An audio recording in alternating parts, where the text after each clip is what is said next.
तो आज हम लोग स्टार्ट करते हैं projectile motion. Next topic class 11th physics का जो है चैप्टर 4 का नेक्स्ट टॉपिक है प्रोजेक्टाइल मोशन। तो सबसे पहले तो हम जानेंगे कि प्रोजेक्टाइल मोशन क्या होता है। तो कुछ एग्जांपल के माध्यम से हम समझते हैं कि प्रोजेक्टाइल मोशन क्या होता है। जैसे सपोज दैट अभी तक जो है आपने जितने भी मोशन पढ़ा है, 2 डायमेंशनल मोशन आपने पढ़ा है कि कोई ऑब्जेक्ट जो है 2 डायमेंशन में जाएगा। जैसे हमारा ये बोर्ड हो गया कि वो एक्स एक्सिस का डिस्टेंस भी कवर करेगा और वाई एक्सिस पे भी डिस्टेंस कवर करेगा। पिछले चैप्टर्स में आपने स्टडी किया था 1 dimensional motion, body straight line में मोशन कर रहा हो या वो किसी लेवल रोड पर मोशन कर रहा हो, कार का मोशन हो गया, ट्रेन का मोशन हो गया, ऑन द ट्रैक हो गया, और bus or car travel on along road. ये सारे जो मोशंस होते हैं वो 1 डायमेंशनल मोशन होते हैं, ठीक, जो स्ट्रेट लाइन मोशन करता है। या किसी ऑब्जेक्ट को हम स्ट्रेटली ऊपर की तरफ थ्रो करें, वर्टिकली ऊपर जाए और वर्टिकली नीचे डाउनवर्ड डायरेक्शन में नीचे चला है, तो इस प्रकार का भी मोशन कर सकते हैं, 1 डायमेंशनल मोशन है। लेकिन सपोज दैट कि हम एक ऐसे सिचुएशंस के बारे में डिस्कस करें कि किसी ऑब्जेक्ट को जो हम थ्रो कर रहे हैं कुछ एंगल बनाता हुआ जाए।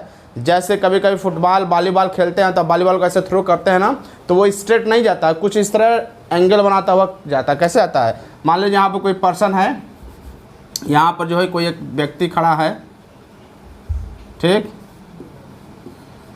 ये आपका कोई पर्सन खड़ा है यहाँ पर, और ये जो है बॉल से जो है वॉलीबॉल से बॉल को क्या कर रहा है, थ्रो कर रहा है। तो बॉल क्या करेगा, यहाँ से ऐसे मूव करता हुआ इधर जाएगा ना, बॉल को मूव करेगा तो अब इस प्रकार का मोशन जो होगा हम इसको स्ट्रेट लाइन मोशन नहीं करेगा, वो कुछ कर्व पाथ में मोशन करता है।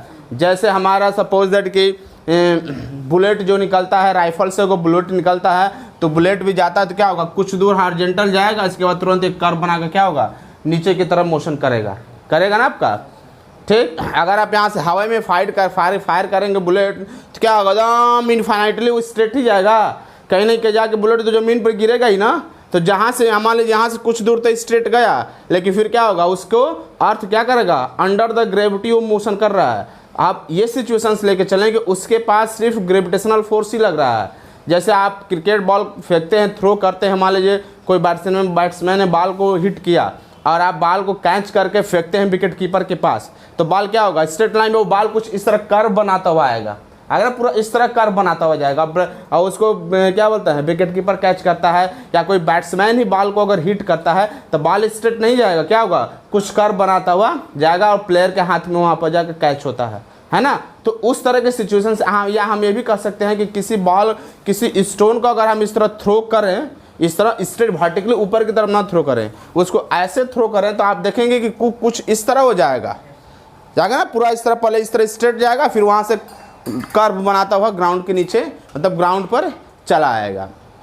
तो ऐसा जो सिचुएशंस होता है, इस तरह का जो मोशन होता है, उसको हम बोलते हैं प्रोजेक्टाइल मोशन। तो हम कह सकते हैं कि प्रोजेक्टाइल जो है एक प्रकार का वो नाम होता है, name given to an object को हम दे सकते हैं जब किसी ऑब्जेक्ट को हो थ्रो करते हैं विथ इनिशियल वेलोसिटी। उसको स्टार्टिंग में कुछ हम इनिशियल वेलोसिटी देते हैं और उस इनिशियल वेलोसिटी के बाद अब उसके बाद सिर्फ जो है ग्रेविटेशनल फोर्स ही लगे ना, after that move under the influence of gravity alone. हमने उसको इनिशियल वेलोसिटी दे दिया, किसी ऑब्जेक्ट, किसी स्टोन को हमने फेंका तो हमने कुछ वेलोसिटी इसको दिया ना, तो अब उस वेलोसिटी के बाद अब उसके बाद अगर कोई फोर्स लग रहा हो तो क्या लगना चाहिए, सिर्फ ग्रेविटेशनल फोर्स लगा, उसके पास और कोई फोर्स हम कंसीडर ना करें। तो ग्रेविटेशनल फोर्स लगेगा तो क्लियर है कि अगर कोई ऑब्जेक्ट हमारा इस तरह स्ट्रेट लाइन मोशन कर रहा है और ग्रेविटी उसको हमेशा क्या कर रहा है, अपनी तरफ खींचने की कोशिश कर रहा है, तो क्या करेगा, यहाँ से धीरे धीरे क्या होगा, अर्थ की तरफ आना स्टार्ट करेगा और एटला जाके ग्राउंड में क्या करेगा, वो गिर जाएगा। अगर अर्थ उसको नहीं खींचेगा तो सीधी मोशन करता रहेगा, स्ट्रेट लाइन मोशन। बट ये सिचुएशंस क्या आ चुकी, ऐसा तो है नहीं कि हवा में है तो अर्थ पे है तो ग्रेविटी को लगाएगा ही लगाएगा अर्थ। तो हमने किसी ऑब्जेक्ट को यहाँ से थ्रो किया तो इनिशियली क्या करेगा, वो तो स्ट्रेट लाइन कवर डिस्टेंस आने, उसकी टेंडेंसी क्या होगी, सीधे जाने की टेंडेंसी होगी। इस मार्कर को हम फेंकेंगे तो टेंडेंसी क्या होगी इसकी, उसका डायरेक्शन क्या होगा, स्ट्रेट लाइन जाएगा। बट वो कर्व क्यों कवर करता है, क्योंकि उसके ऊपर अर्थ ग्रेविटी लगा रहा है, फोर्स लगा रहा है, जिसके चलते क्या होता है, वो यहाँ से कर्व कवर करता है और अंडर द ग्रेविटी वो क्या होता है, ग्राउंड पर चला आता है। तो इस प्रकार का जो मोशन होता है उसको हम क्या बोलते हैं, प्रोजेक्टाइल मोशन, जिसमें कि किसी ऑब्जेक्ट को हम इनिशियल वेलोसिटी देते हैं और उस वेलोसिटी के बाद after that it move under the influence of gravity alone, अगर वो केवल ग्रेविटी के इन्फ्लुएंस से मूव करता हो तो that motion is called the projectile motion. ऐसे मोशन को हम क्या बोलते हैं? Projectile motion. तो प्रोजेक्टाइल मोशन कई प्रकार के होते हैं, लेकिन यहाँ पर जो हमें डिस्कस करना है क्लास 11th की अगर हम बात करते हैं, क्लास 11th की अगर हम बात करें प्रोजेक्टाइल मोशन की, तो इसमें जो है देखिए एक कंडीशन ये हो सकता है कि किसी ऑब्जेक्ट को हम अर्थ से थ्रो करें, ठीक, किसी ऑब्जेक्ट को अगर हम अर्थ से थ्रो करें, और एक कंडीशन एक सिचुएशन से हो सकता है कि हम किसी रूफ पर हों, किसी बिल्डिंग के रूफ पर हो या किसी पहाड़ी की चोटी पर हो। जैसे सपोज दैट अगर मैं छत पर खड़ा हूँ, यहाँ पर ये क्या है, ये मेरा क्या है रूम, ये मेरा जो बिल्डिंग का रूफ है, यहाँ पर खड़ा हूँ, छत से किसी चीज़ को ऐसे हॉरिजॉन्टली फेंकने की कोशिश करेंगे, ऐसे सीधा, तो पहले तो कुछ वो स्ट्रेट जाएगा, उसके बाद फिर धीरे से नीचे गिरना शुरू कर जाएगा, है ना। तो छत से फेंकेंगे तो क्या होगा, पहले तो स्ट्रेट जाएगा वो, और फिर यहाँ से क्या होगा, तुरंत नीचे गिरेगा, यहाँ पर प्रोजेक्टाइल मोशन होगा।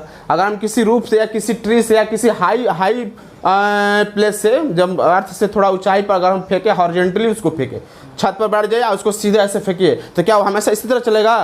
कहीं ना कहीं तो जाकर कर्व बनाएगा ही, बना कर अर्थ पर गिरेगा ही गिरेगा, जहाँ तक स्ट्रेट जाना होगा वहाँ तक चलेगा। इसके बाद जब अर्थ ग्रेविटी उसको क्या करेगा, हमेशा नीचे लाने की कोशिश करेगी, हमेशा नीचे लाने की कोशिश करेगी, और उसको अर्थ पर लेकर गिराएगा। तो इस तरह का मोशन क्या होगा, कुछ देर तो स्ट्रेट जाएगा, मतलब उसके पास क्या होगा, ये हॉरिजॉन्टल वेलोसिटी होगा, और फिर ये नीचे की तरफ क्या हो रहा है, ग्रेविटेशनल फोर्स उसको लग रहा है, जो उसको क्या करेगा, बार बार नीचे लाने की कोशिश करेगा, और वो ग्राउंड पर जाके गिरेगा।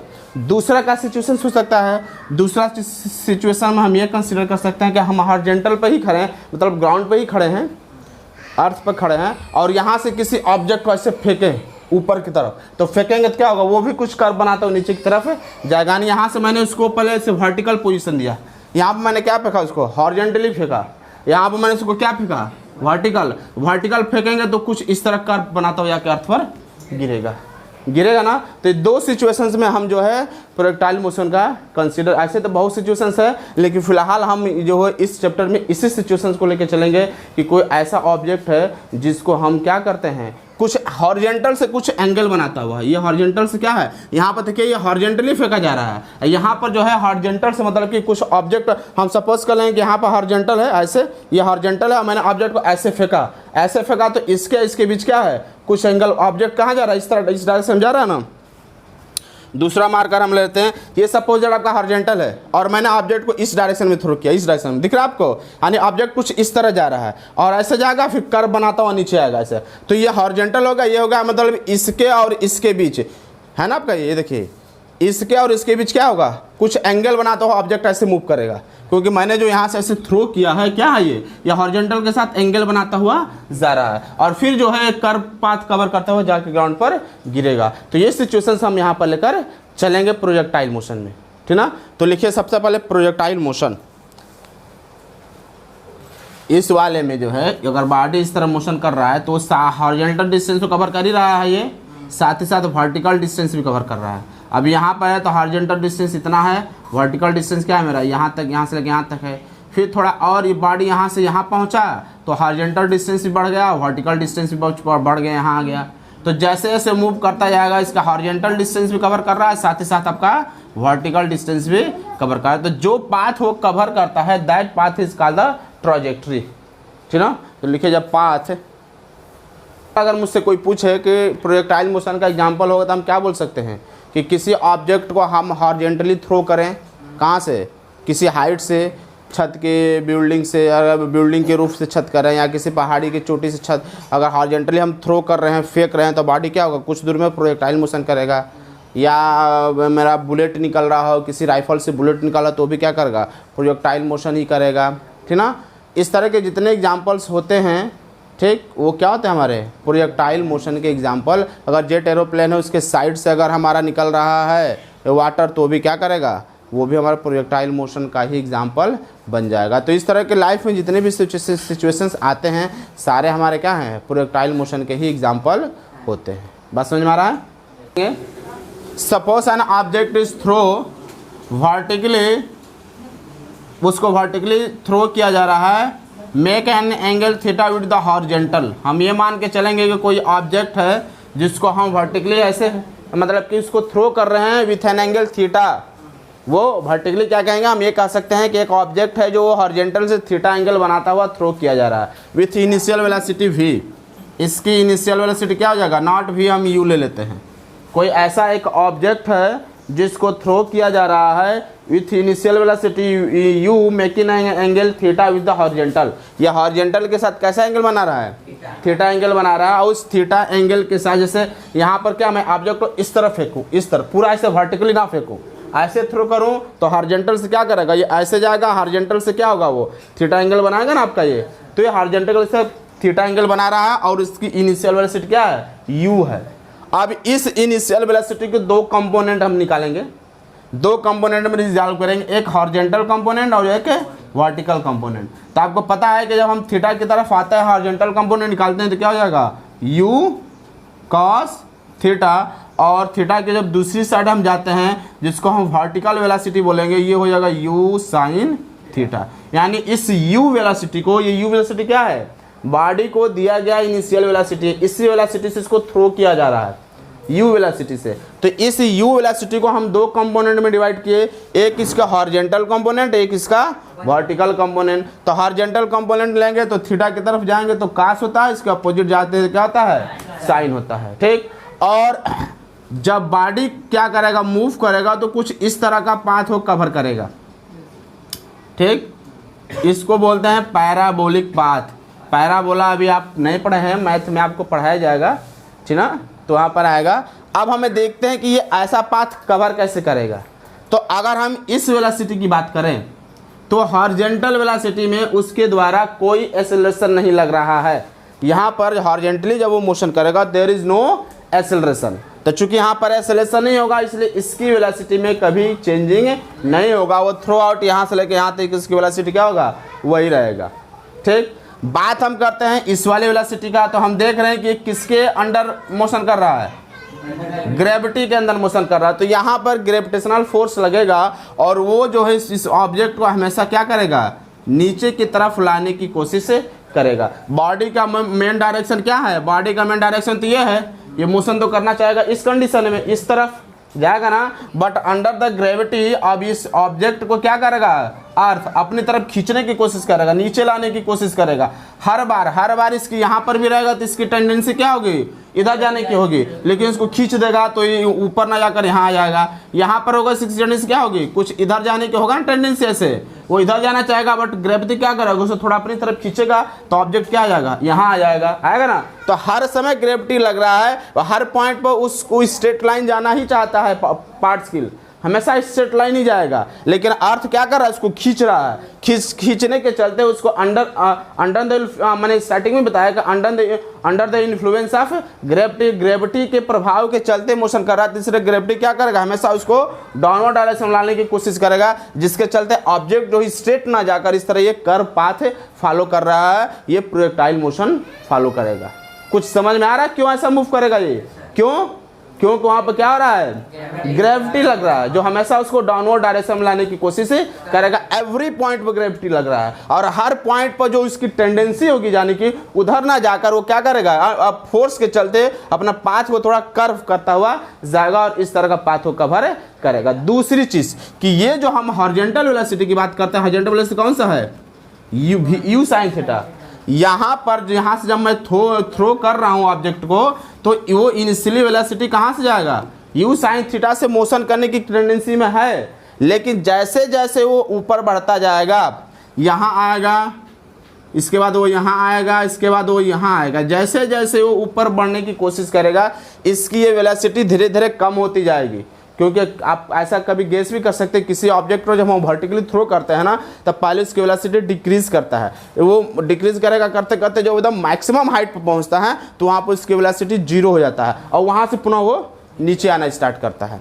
जब तक उसकी वेलोसिटी 0 नहीं होता तब तक वो ऊपर बढ़ता जाएगा बढ़ता जाएगा बढ़ता जाएगा। जब उसकी वेलोसिटी क्या हो जाएगी, 0 हो जाएगी, तो वो वहीं से स्टॉप होता है और वहाँ से पुनः क्या होता है, नीचे आना स्टार्ट होता है। सेम कंडीशन यहाँ पर भी रहेगा कि जैसे जैसे हमारा पार्टिकल है वो ऊपर बढ़ता जाएगा ऊपर बढ़ता जाएगी, इसकी वेलोसिटी जो है वर्टिकल वेलोसिटी क्या होगा, कम होता जाएगा, कम होता जाएगा, और एट मैक्सिमम हाइट यहाँ पर अब इससे ऊपर वो नहीं जाएगा। क्यों? क्योंकि यहाँ पर इसकी वेलोसिटी क्या, देखिए हॉरिजॉन्टली हो गया, यहाँ पर इसकी वेलोसिटी क्या होगा, 0 के बराबर होगा। अगर 0 नहीं रहता तो इससे ऊपर जाता, अगर मान लीजिए यहाँ पर 0 नहीं रहता तो कुछ इस तरह कवर करता, हो सकता है यहाँ से ऊपर जाए, यहाँ भी 0 नहीं होगा तो कुछ इस तरह कवर करेगा, हो सकता है उसके ऊपर जाए, बट वो यहाँ पर इसकी वेलोसिटी 0 हो गया। तो अब यहाँ से क्या करेगा, अब वो डाउनवर्ड डायरेक्शन में नीचे आना स्टार्ट करेगा। तो पहले इसकी वेलोसिटी डिक्रीज करेगी एट मैक्सिमम पोजीशन पर 0 होगा, और पुनः वहाँ से इंक्रीज करेगा, फिर क्या करेगा, वो नीचे आना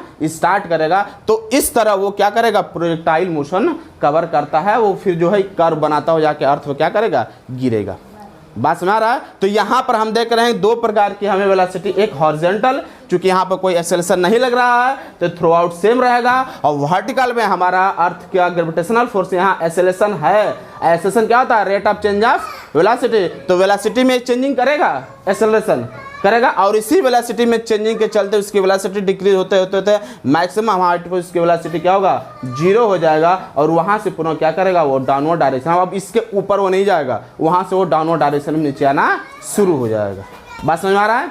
तो एक बार फिगर मैं सुंदर सा बनाता हूँ तो फिर आपको आगे velocity u have 2 rectangular component. First क्या हो जाएगा, u cos थीटा, ये u cos थीटा होगा, हॉरिजॉन्टल कंपोनेंट है जो सेम आउट क्या रहेगा, थ्रू आउट सेम रहेगा। तो u cos theta is the horizontal component, horizontal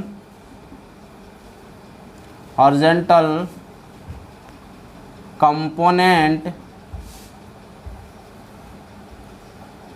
remain same, through out कह सकते हैं, थ्रू आउट जो है मोशन, जितना जब तक मोशन होगा तब तक क्या रहेगा, ये कांस्टेंट रहता है। क्यों कांस्टेंट रहेगा, कौन बताएगा? ये थ्रो आउट जो हॉरिजॉन्टल कंपोनेंट्स है u का, horizontal component u cos theta है, थ्रो आउट सेम क्यों रहेगा? हाँ, क्योंकि देयर इज नो ग्रेविटी, कोई इसमें एक्सेलरेशन नहीं प्रोड्यूस हो रहा है, इसलिए थ्रू आउट क्या होगा, एक्सेलरेशन तो इसमें लग रहा है ना, वर्टिकल में लग रहा है, इसलिए चेंज होगा। यहाँ पर क्या होगा, ये सेम रहेगा, ठीक। और दूसरा क्या है, u sin थीटा क्या है, वर्टिकल कंपोनेंट है, ठीक ना भाई। 2 रेक्टेंगुलर कंपोनेंट में तोड़ा जा रहा है। रेक्टेंगुलर कंपोनेंट क्या होता है, आप वेक्टर वाले चैप्टर में पढ़े हैं, क्योंकि यही वेक्टर वाला चैप्टर तो अपनी इस टॉपिक पीछे वाला टॉपिक आपको पढ़ाया गया है कि किसी एक वेक्टर को 2 रेक्टेंगुलर कंपोनेंट में कैसे स्प्लिट कर सकते हैं, ठीक ना। तो u sin थीटा क्या हो जाएगा, वर्टिकल कंपोनेंट,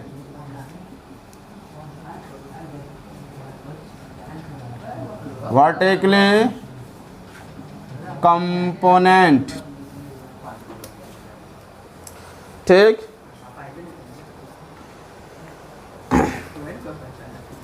अब ये वर्टिकल कंपोनेंट क्या होगा, पहले तो डिक्रीज करेगा, जैसे जैसे कि इसकी हाइट बढ़ती जाएगी वर्टिकल कंपोनेंट डिक्रीज होगा, और एट मैक्सिमम पॉइंट पे क्या हो जाएगा, 0 हो जाएगा। पूरा वहां से क्या करेगा, ये धीरे धीरे इंक्रीज करना स्टार्ट करेगा, है ना सर। तो ये होगा, क्यों ऐसा क्यों हो रहा है इसके साथ, क्योंकि अंडर द ग्रेविटी ये मोशन कर रहा है, इसलिए इसका पहले डिक्रीज करेगा, फिर 0 होगा, उसके बाद ये इंक्रीज करेगा।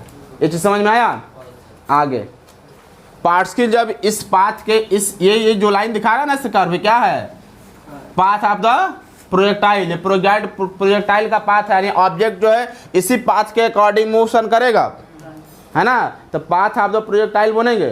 तो अपने प्रोजेक्टाइल की पाथ पर हम सपोज कर लेंगे कि किसी समय जब हम अपने मेजरमेंट स्टार्ट किया, eight any instance of time, particle जो है पॉइंट P पर है, हम सपोज कर लेंगे कि इधर से मूव करते करते करते जब वो यहाँ पर पहुँचा, तो हमने देखा कि जब किसी समय जब हम अपना मेजरमेंट स्टार्ट किए तो हमने देखा कि पार्टिकल कहाँ था, पॉइंट P पर था। तो यहाँ से इसको हम ऐसे दिखा देंगे, हॉरिजॉन्टल कंपोनेंट सपोज कर लेंगे कि इसका जो हॉरिजॉन्टल पोजीशन है वो x y के बराबर है, और जो सॉरी ये वर्टिकल है नॉट हॉरिजॉन्टल, और एक जो हॉरिजॉन्टल होगा क्या होगा, वो x के बराबर होगा। तो हम कह सकते हैं इस p का कोऑर्डिनेट क्या हो जाएगा, x और y हो जाएगा, होगा x y। तो कहेंगे let at any instance of time particle reach at point p, जहाँ पर इसका कोऑर्डिनेट क्या है, x y है। तो y जो होगा इसका वर्टिकल पोजीशन को बताएगा और x जो इसका हॉरिजॉन्टल बताएगा। मतलब कि वो यहाँ से मूव कर रहा है तो हॉरिजॉन्टली कितना डिस्टेंस कवर किया, क्या होगा x, और यहाँ से मूव करना स्टार्ट हुआ तो वर्टिकली कितना डिस्टेंस कवर किया, क्या बताएगा, ये y बताएगा। एक्स वाई का मतलब है यही ना कि अगर इस पाथ के अकॉर्डिंग मोशन कर रहा है तो यहाँ पर है तो हम देखेंगे भाई जब पार्टिकल यहाँ से ऐसे मोशन करेगा तो ऐसा थोड़ा कि सिर्फ वर्टिकल मोशन करेगा, साथ ही साथ तो ग्राउंड वाला भी मोशन कवर कर रहा है। तो ऐसे मोशन कर रहा है तो पहले तो यहाँ से हमने थ्रो किया था ना इसको, तो यहाँ से जब वो यहाँ पे पहुँचा तो हमने देखा कि हॉरिजॉन्टल इतना कवर कर लिया और वर्टिकल कितना कवर कर लिया, इतना कवर कर लिया, और इसी के आधार पर हम कह देंगे कि उसका कोऑर्डिनेट हो जाएगा px से y। ठीक, हॉरिजॉन्टल डिस्टेंस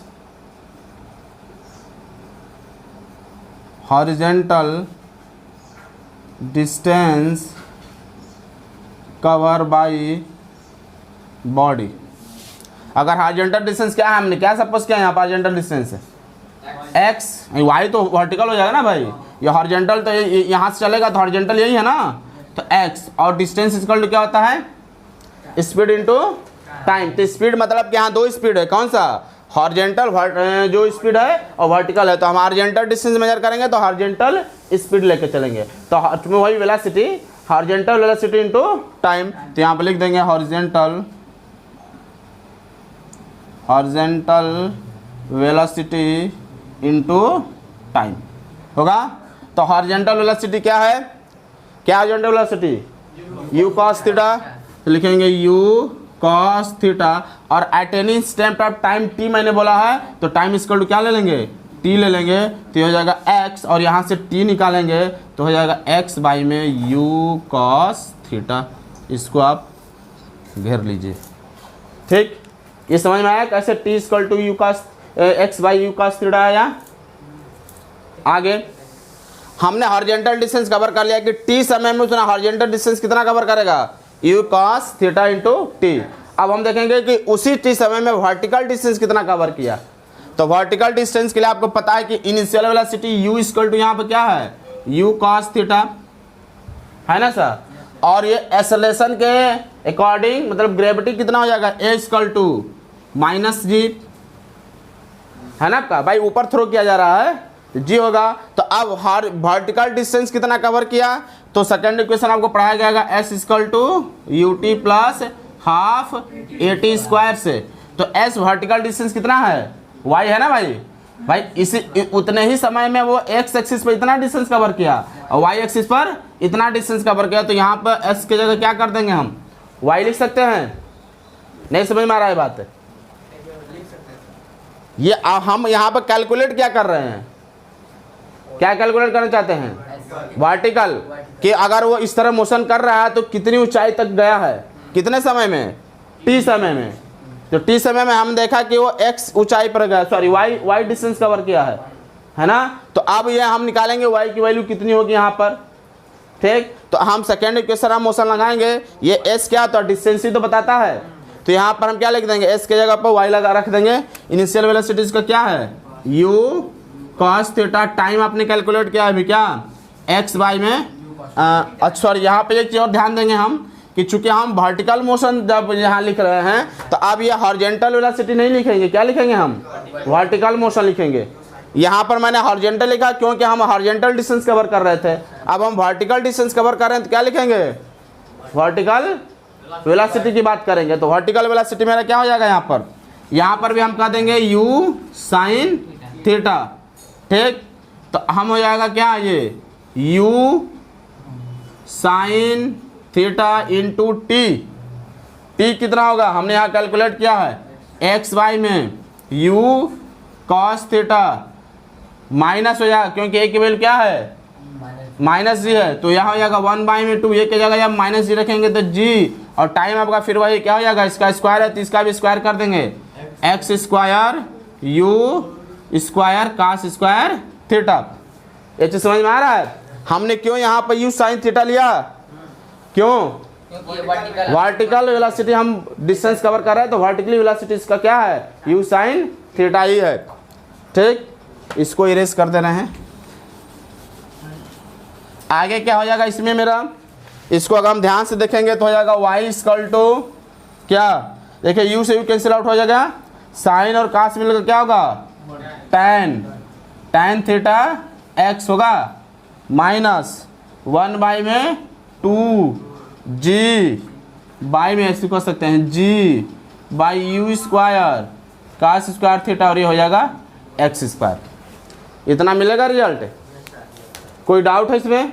ये देखिए यहाँ पर क्या है, सारा कांस्टेंट है मेरा, ये भी कांस्टेंट है तो इसको हम px कह सकते हैं।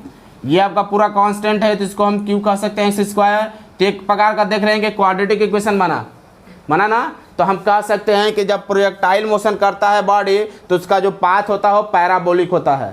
पैराबोला के बारे में अभी आपको मैथ में आगे पढ़ाया जाएगा, आपके 11th में ही चैप्टर है वो, ठीक। तो वहाँ पर आएगा, बट आप इतना जानते रहे कि जो पार्टिकल के द्वारा जो प्रोजेक्टाइल मोशन होता है उसका पाथ कैसा होता है, पैराबोलिक होता है, ठीक ना। तो हम कह सकते हैं कि पैराबोलिक पाथ को कवर करेगा। तो इस प्रकार हम कह सकते हैं कि trajectory of projectile is the parabola, क्योंकि पैराबोलिक पाथ ही वो कवर करेगा। इस बात को आप पकड़े रहिएगा, ठीक। ये मेरा कांस्टेंट हो गया, ये पूरा ग्रेविटेशनल वेलोसिटीज की क्या है, मेरा कांस्टेंट है भाई। हॉरिजॉन्टल है ना आपका, ये हॉरिजॉन्टल है तो कांस्टेंट ही होगा। और तो इसको मैंने क्यू से डिनोट कर दिया, इसको पी से डिनोट कर दिया। पी और क्यू क्या है, मेरा कांस्टेंट ही है, ठीक। तो क्वाड्रेटिक इक्वेशन बन रहा है और ये मेरा क्या है, पैराबोलिक, मतलब पैराबोला का ही इक्वेशन है ये, तो इसलिए इसको बोल देते हैं कि पैराबोलिक पाथ को कवर करेगा। हाँ, इसके जगह हमने p यूज कर लिया, इसके जगह क्या क्या है, पूरे इसके जगह q ले लिया, तो ये हो जाएगा px। अब माइनस से पूरा क्या है, q है, तो मैंने कर दिया qx स्क्वायर। बस मारा ना। इस वाले को मैंने ले लिया p है, इस वाले को मैंने क्या किया, q सपोज कर लिया, बाकी x स्क्वायर तो है ये है, ठीक। टाइम ऑफ मैक्सिमम हाइट, यानी अब जो ये प्रोजेक्टाइल जो है वो मैक्सिमम हाइट पर कब पहुंचेगा। तो हम देख रहे हैं कि जब वो इस पोजीशन पर रहेगा तो ये जो है इसकी मैक्सिमम हाइट है। तो यहाँ तक पहुँचने में उसे कितना, भाई यहाँ से हम ऐसे अगर थ्रो करेंगे, इस तरह अगर थ्रो किए तो थ्रो करते समय इस तरह जाएगा ना, तो जाते जाते देखिए यहाँ से इंक्रीज करेंगे, इसकी हाइट बढ़ती जा रही है, बढ़ती जा रही है, बढ़ते बढ़ते बढ़ते बढ़ते जो इस पोजीशन पर पहुँचेगा, अब इससे ऊपर ये नहीं जाएगा। अब यहाँ से क्या होगा, धीरे धीरे अब इसकी हाइट कम होती जाएगी, कम होती जाएगी, कम होती जाएगी। देखिए यहाँ पर क्या है, इसकी मैक्सिमम हाइट है ये, है ना। अब इसके बाद धीरे धीरे इसकी हाइट क्या हो रही है, कम ही होती जा रही है ना। तो ये मेरी इसकी मैक्सिमम हाइट है। तो हम फाइंड करेंगे time of the maximum height, क्योंकि मैक्सिमम हाइट तक, जैसे मैं किसी स्टोन को थ्रो करूंगा तो पहले ऊंचाई तक जाएगा, तो कितनी ऊंचाई तक जाएगा, उस ऊंचाई तक जाने में उसको कितना समय लगेगा, ये हम फाइंड करेंगे time of the maximum height. तो हेडिंग लिखे time of the maximum height, कहेंगे लेट टीएम। हम सपोज कर लेंगे कि ये जो हाइट आपका जो है टीएम के बराबर है,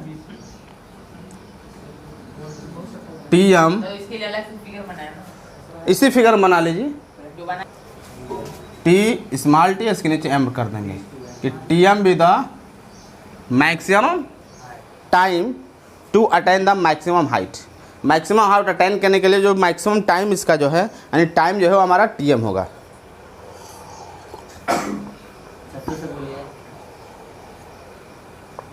late t m be the maximum, या t m be the time taken to attain the time to attain the maximum height. ये मैक्सिमम हाइट कुछ होगा ना भाई, क्योंकि ये देखिए ये हाइट सबसे मैक्सिमम है, इससे ऊंचा ऊपर ये नहीं जा रहा है, तो ये मेरा मैक्सिमम हाइट होगा। तो मैक्सिमम हाइट को हम एच एम कह देते हैं कि एच एम जो होगा क्या होगा, मेरा मैक्सिमम हाइट होगा। यहाँ से लेकर यहाँ तक ये मैक्सिमम हाइट होगा एच एम, क्योंकि अब इससे ऊंचा जो है हमारा जो प्रोजेक्टाइल है पार्ट्स के लिए, इससे ऊंचा नहीं जाएगा, इसके बाद उसकी हाइट डिक्रीज ही करती रहेगी। तो ये जो हो जाएगा आपका एच एम जो है मैक्सिमम हाइट, और टी एम जो मैक्सिमम टाइम हो जाएगा, ठीक। तो अब हमें चूंकि एक चीज़ है कि जब भी मैंने कल भी बताया था ये बात, और आज भी है कि जब कोई ऑब्जेक्ट को हम थ्रो करते हैं तो धीरे धीरे उसकी वेलोसिटी डिक्रीज करती जाएगी और उसकी हाइट बढ़ती जाएगी, और जो मैक्सिमम हाइट पर जाएगा तो वहाँ पर उसकी वेलोसिटी क्या हो जाएगी, 0 हो जाएगी, और वहाँ से जो है फिर वो नीचे गिरना स्टार्ट हो जाएगा। तो उसमें फाइनल वेलोसिटी इसका जो होगा वो क्या होगा, हमारा 0 के बराबर हो जाएगा। तो हम अगर ये वाला क्वेश्चन लेकर चलते हैं v equal to u plus AT से, तो चूंकि इस किस वेलोसिटी से जा रहा है, इसकी u साइन थीटा से जा रहा है, इनिशियल वेलोसिटी तो इसका यही है ना, u साइन थीटा, ये तो हॉरिजॉन्टल वेलोसिटी है। ये u साइन थीटा की वेलोसिटी से नहीं जा रहा था, और यही u साइन थीटा की वेलोसिटी धीरे धीरे कम होती यहाँ पर u साइन थीटा की वैल्यू क्या हो गया, 0 के बराबर हो गया, और फिर वहाँ से वो जो है नीचे गिरना स्टार्ट हो गया। तो इस वेलोसिटी की u की जगह हम क्या रख देंगे 0, ये हो जाएगा u साइन थीटा, और चूंकि ऊपर जा रहा है तो g क्या होगा, ये एक्सेलरेशन क्या होगा हमारा नेगेटिव होगा, तो हो जाएगा माइनस जी, और टाइम उसमें कितना लग रहा है tm, तो t की जगह कर देंगे tm, क्योंकि मैंने मैक्सिमम टाइम को tm सपोज कर रखा है, तो t की जगह क्या कर देंगे हम tm कर देंगे। ये चीज़ समझ में आ रहा है। अब यहाँ से इसकी वैल्यू निकालेंगे तो हो जाएगा g tm equal to u sine theta, और यहाँ से tm मैक्सिमम टाइम निकालेंगे तो क्या हो जाएगा u साइन थीटा बाई में g, तो ये हो जाएगा time taken by the particle to attain the maximum height. Maximum height को अटेन करने में उसका जो टाइम कितना लगेगा, tm equal to u sine theta by में g। ये बात समझ में आया। तो नेक्स्ट देखते हैं time of flight. Time of flight, time of flight.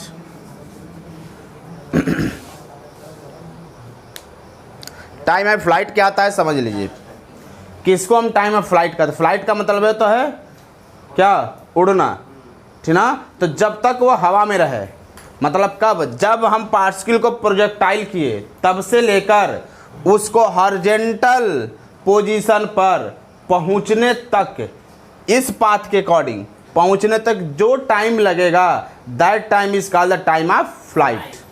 यानी मैंने पार्टिकल को यहाँ से थ्रो किया, क्या ना, यहाँ से, तो यहाँ से अगर थ्रो करेंगे तो जैसे मैंने इसको प्रोजेक्टाइल कर दिया, वहाँ से लेकर अब ऐसे घूम कर यहाँ तक हॉरिजॉन्टल पॉइंट तक जो है पोजीशन तक पहुँचने तक जो वो टाइम लेता है यहाँ से लेकर यहाँ तक पहुँचने में, that time is called the time of flight.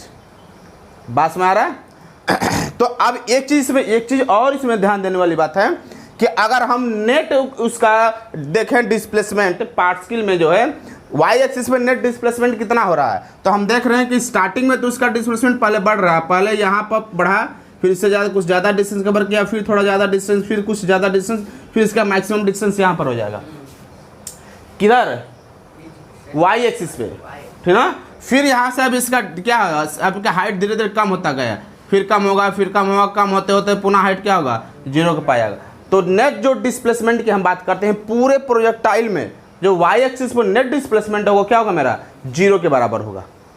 कह सकते हैं ना कि नेट डिस्प्लेसमेंट क्या होगा मेरा, वाई एक्सिस में 0 के बराबर होगा। तो यहाँ पर अगर हम लगाते हैं s equal to ut plus half at square, तो आपको इक्वेशन पढ़ाया गया होगा, ठीक ना। तो नेट जो डिस्प्लेसमेंट होगा उसके द्वारा क्या है, 0 हो जाएगा इधर वाई एक्सिस में, क्योंकि इधर से इंक्रीज कर रहा है मैक्सिमम, फिर डिक्रीज कर रहा है ना सर। इनिशियल वेलोसिटी का क्या होगा, u साइन थीटा से जा रहा है ये, तो हो जाएगा u साइन थीटा, और वहां पर t की जगह पे हम क्या रखेंगे, टाइम ऑफ द फ्लाइट। ये तो मैक्सिमम टाइम है, tf लेके चलेंगे, टाइम ऑफ फ्लाइट। तो यहाँ पर हम लेकर के चलेंगे कैपिटल T और f लिख देंगे, पता चलेगा कि टाइम ऑफ फ्लाइट है ये, ठीक। और -1/2 g की वैल्यू नेगेटिव होगा g, और यहाँ पर t वही टाइम ऑफ फ्लाइट हो जाएगा, तो हो जाएगा tf स्क्वायर, क्योंकि यहाँ पर टाइम ऑफ फ्लाइट को हमने tf से डिनोट किया है, टाइम ऑफ फ्लाइट। अभी tm नहीं बोलेंगे क्योंकि tm तो मैक्सिमम टाइम है, वो टाइम ऑफ फ्लाइट है। हाँ, प्लस तो g मेरा क्या होता है, नेगेटिव हो ना आपका, तो माइनस हो जाएगा यहाँ पर। अब इसकी वैल्यू अगर हम इधर लाएंगे तो 1/2 g tf square equal to u sine theta क्या हो जाएगा, tf होगा, tf से tf चला जाएगा, तो tf की वैल्यू अगर यहाँ से निकालेंगे तो 2 का मल्टीप्लाई आएगा 2u साइन थीटा, और g क्या होगा इसके नीचे आ जाएगा, तो ये मेरा हो जाएगा टाइम ऑफ फ्लाइट की बॉडी प्रोजेक्टाइल जो है, मतलब पार्टिकल जो है इतने समय तक हवा में रहेगा। यानी यहाँ से छूट, जैसे मैंने प्रोजेक्टाइल किया तब से लेकर और इच पॉइंट तक पहुँचने तक जो उसको टाइम लगेगा वो क्या होगा मेरा, ये होगा, ये टाइम ऑफ द फ्लाइट हो जाएगा, ठीक। तो पहले लिखते हैं टाइम ऑफ द फ्लाइट क्या होता है, तो उसके बाद फिर इसको आपने लिखिएगा। तो हेडिंग डालिए time of flight, it is the time taken, it is the time taken by the projectile, time taken by the projectile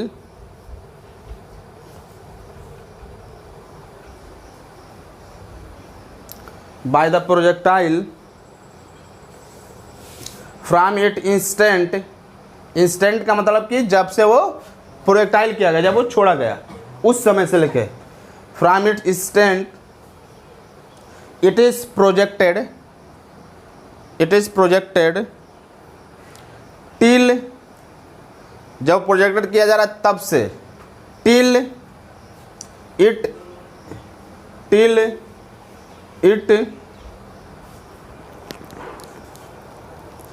reach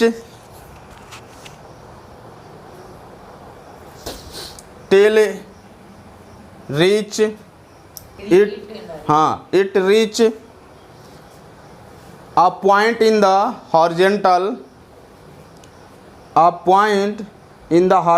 plane of its position,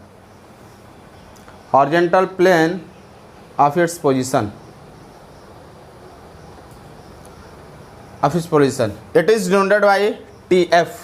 It is capital T or F, horizontal plane in its position, of its position. It is denoted by TF. Okay, तो ये हमारा है time of flight, इसको note करिए। Parabolic path अगर symmetric हो, ठीक, समझ लीजिए इसको, अगर पैराबोलिक पाथ में सिमेट्रिक हो तो जितना उसको जाने में समय लगेगा उतना ही उसको आने में समय लगेगा। तो उस समय हम ये भी कह सकते हैं कि TF equal to 2TM for the parabolic symmetric parabolic path है कि वो मान लीजिए अगर मैं यहाँ से थ्रो कर रहा हूँ तो 5 सेकंड लगा रहा है, तो यहाँ से जाने में मैक्सिमम 5 सेकंड, मैक्सिमम हाइट तक जाने में 5 सेकंड, और फिर वहाँ से नीचे आने में भी क्या लगेगा, 5 सेकंड लगेगा। तो अगर पैराबोलिक पाथ के लिए हम कह सकते हैं कि TF इक्वल टू 2TM, ठीक, क्या 2TM, मैक्सिमम हाइट कितना है, तो इसको यहाँ से यहाँ तक जाने में कितना समय लगेगा, TM, और फिर वहाँ से नीचे आने में कितना समय लगेगा, TM ही लगेगा। कहाँ ये G की वैल्यू नेगेटिव होता है ना, क्योंकि मैंने ऊपर की तरफ प्रोजेक्टाइल किया ना आपका, तो G की वैल्यू क्या होगा, मेरा नेगेटिव होगा। हमने अभी तक 2 चीज़ कैलकुलेट किया कि इसको मैक्सिमम हाइट जाने में कितना समय लगा, फिर वो कितने समय तक हमारा फ्लाइट करता रहा, TF निकाला। अब हम निकालेंगे कि उसकी मैक्सिमम हाइट कितनी होगी, यानी अगर हम थीटा के एंगल से अगर थ्रो करेंगे तो कितनी अधिक से अधिक ऊंचाई तक जाएगा। हम मैक्सिमम हाइट यानी HM की वैल्यू हम यहाँ पर कैलकुलेट करेंगे कि उसकी मैक्सिमम हाइट कितनी होगी। तो लिखेंगे maximum height of the projectile, ठीक, इसको इरेज करते हैं। तो अब मैक्सिमम हाइट अब हम निकालेंगे प्रोजेक्टाइल का, तो मैक्सिमम हाइट जब हम निकालेंगे तो हमें निकालना है कि यहाँ से यहाँ तक भाई इसकी मैक्सिमम हाइट कितनी है, इस HM के बराबर ही तो है, क्योंकि इससे ज़्यादा हाइट नहीं कवर कर रहा है। इसके बाद उसकी हाइट धीरे धीरे डिक्रीज होती जाती है, मतलब हमें यहाँ पर HM की ही वैल्यू निकालना है। तो हम यहाँ सपोज कर लेंगे कि HM B the maximum height of the projectile. इसके बाद हम क्या करेंगे, लगा देंगे थर्ड इक्वेशन जो आपको पढ़ाया गया है, U square equal to V square plus 2AS से। तो जब ये मैक्सिमम हाइट पर जाएगा तो उसकी वेलोसिटी कितनी हो जाएगी, 0 हो जाएगी, क्योंकि वहाँ पर तो अब उससे तो ऊपर जाएगा नहीं, वहाँ से नीचे आना शुरू करेगा। तो मैक्सिमम हाइट पे 20 करू क्या करेंगे, हम 0 ले लेंगे। और इनिशियल वेलोसिटी किस वेलोसिटी से जा रहा था, ये U sin थीटा से, तो यहाँ पे U sin थीटा रख देंगे और A की जगह एक्सेलरेशन रख देंगे G, और H की जगह ये मैक्सिमम हाइट रख देंगे, S की जगह HM, बाकी वैल्यू हमारा कैलकुलेट कर देंगे, निकल जाएगा, है ना सर। तो बस वही चीज़ हम करेंगे यहाँ से, मैक्सिमम हाइट पे इसकी velocity U equal to 0, initial velocity क्या आपका है U, चूंकि स्क्वायर है क्या हो जाएगा, U square sine square theta, minus रहेगा क्योंकि हम ऊपर के थ्रो कर रहे हैं। तो 2G और H के S के जगह रख देंगे मैक्सिमम हाइट HM। अब इसकी वैल्यू हमें कैलकुलेट करना है, तो 2GHM इक्वल टू हो जाएगा U स्क्वायर, तो U की जगह क्या रखेंगे हम 0, सॉरी V की जगह, क्योंकि मैक्सिमम हाइट वेलोसिटी इसका 0 होगा, और इनिशियल वेलोसिटी U साइन है, मतलब U साइन थीटा, तो हो जाएगा U square sine square theta minus 2G, ऊपर जा रहा है तो G हो जाएगा नेगेटिव, और H की जगह रख देंगे हम HM। ये चीज़ क्लियर हुआ। यहाँ से आगे क्या होगा, यहाँ से इसको कैलकुलेट करेंगे तो 2GHM equal to U square sine square theta, ठीक, और यहाँ से अगर हम HM मैक्सिमम हाइट की वैल्यू निकालेंगे तो हो जाएगा U square sine square theta by में 2G। तो ये मेरा निकल जाएगा maximum height of the projectile. Projectile का मैक्सिमम हाइट कितना हो जाएगा, u square sine square theta by में 2g। ठीक, तो इसे नोट करिए। इसमें मैंने क्या किया कि आप ये थर्ड इक्वेशन ऑफ मोशन तो आपको पढ़ाया गया ही, छोटे क्लास में 9th में पढ़ाया गया होगा। अब हम हाँ अभी पढ़े हैं, आप 9th में नहीं पढ़े हैं, चलिए तो ये 9th में भी पढ़ाया गया। ठीक, अभी देख लीजिए, अभी जानेंगे ना ऐसा होता है थर्ड इक्वेशन ऑफ मोशन।